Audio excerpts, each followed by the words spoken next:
বাজ পড়ে ভেঙে পড়ল ধর্মতলার মেট্রো মল। আলিপুর আবহাওয়া দপ্তর সূত্রের খবর অনুযায়ী কালবৈশাখীর ঝড়ের পাশাপাশি বজ্র বিদ্যুৎপাত সহ বৃষ্টিপাত হওয়ার সম্ভাবনা ছিল প্রবল। সেই অনুযায়ী কলকাতার আকাশ ছিল সারাদিন মেঘাচ্ছন্ন। তারই মধ্যে বৃষ্টিপাতের সাথে হঠাৎ বজ্রপাত।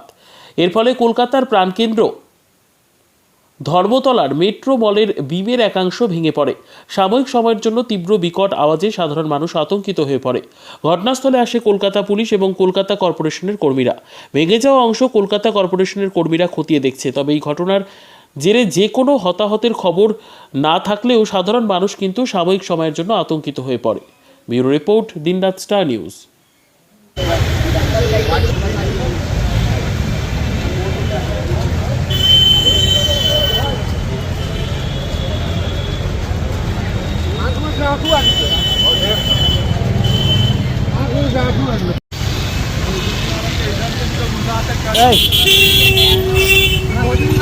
কোনো ছবি আছে?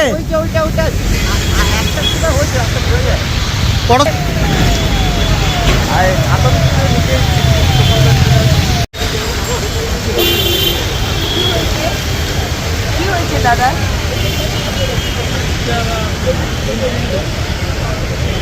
ও বাজ করে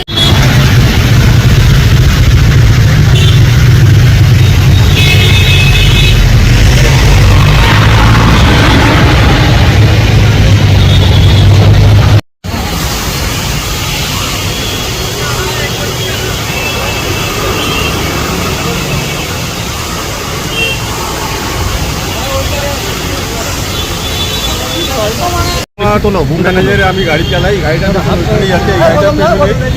আমি যখন খেয়ে আসছি এখানে তখন খুব জোরে একটা আওয়াজ হয়। হ্যাঁ, আওয়াজ হওয়ার পর আমি ওখানেই দাঁড়িয়ে যাই। তখন দেখছি যে যত সব লোকজন সব পালাচ্ছে। হ্যাঁ, আমি বুঝতে পেরেছি যে উপর থেকে বাজ পড়েছে, কিন্তু বাসটা এই হলের উপরেই পড়েছে এটা আমি জানতাম না। কিন্তু এখানে এইদিকে এসে আমি দেখছি যে পুরো ক্র্যাক হয়ে গেছে। তারপর আমি গাড়ির সামনে এসে দেখি গাড়ি পুরো ওই মানে যেটা ফেটেছে ওটা পুরো পাথর পাথর আমার গাড়ির উপরে এসে পড়েছে। আচ্ছা, কোনো লোক না না, কোনো লোক ইনজর্ড হয়নি। আপনার নাম ইনজর্ড হয়নি? এটা কটার সময় হয়েছে? বিনোদ প্রসাদ। কটার সময় হয়েছে এটা? এটা ধরুন টাইমটা বলতে পারবো না, কিন্তু 1 ঘন্টা আগে হয়েছে। ঠিক আছে, ঠিক আছে।